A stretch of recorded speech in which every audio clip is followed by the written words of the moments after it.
Alexander বো, রুবেল, তারা আসলে যে হামলা নেতৃত্ব দিয়েছেন।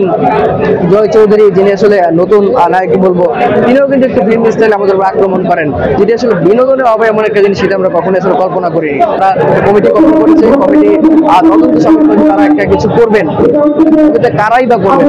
আলেকজান্ডার বো নতুন কমিটিতে আছেন, রুবেল নতুন কমিটিতে আছেন, তারাই তো নেতৃত্ব দিয়েছেন, জয় চৌধুরী আছেন, তারাই নেতৃত্ব দিয়েছেন। কার বিচার আসলে এখানে কে করবে? আর তারা প্রথমে আসলে তারাই আসলে হিট করেছে, তাদের দেখে অন্য যারা সদস্যরা তারা আসলে উৎসাহিত হয়েছেন আমাদেরকে মারার জন্য। আসলে হয় কি, আর যখন তারা দেখছেন যে জয় চৌধুরী হামলা করছে, জয় চৌধুরী নেতৃত্ব দিচ্ছেন, রুবেল বেরিয়ে আসলেন, আলেকজান্ডার বো বেরিয়ে আসলেন, তারা আসলে সামনে থেকে নেতৃত্ব দিয়েছেন, যেটি আমরা পরে সময় আসলে আমরা জানি না, কারণ তাদের বিরাট মহত্ব ছিল। আমরা তাদের অতীতে এসেছি, তাদের সম্পর্কে আসলে দেশবাসীর কাছে পৌঁছে দেওয়ার জন্য। পরিকল্পিত কিনা এটি আসলে তারা সবাইকে পরে বলা যাবে। দেখছেন মানববন্ধন হচ্ছে, যারা সামাজিক সিনিয়ররা আছেন, বিভিন্ন সাংবাদিকদের তারা মানববন্ধন করছেন, প্রতিবাদ জানাচ্ছেন। তাতেও কাজ না হয়, অবশ্যই অফিসিয়াল ভাবে একটা মামলার দিকে আমরা যাবো। আমাদের এখানে হচ্ছে চেয়ার দিয়ে এবং লাঠি দিয়ে বাড়ি দেওয়া হয়েছে এবং কেটে গিয়েছে, এখানে এই হাতেও আছে এবং মাথা এবং কোমরেও আমরা আঘাত পেয়েছি।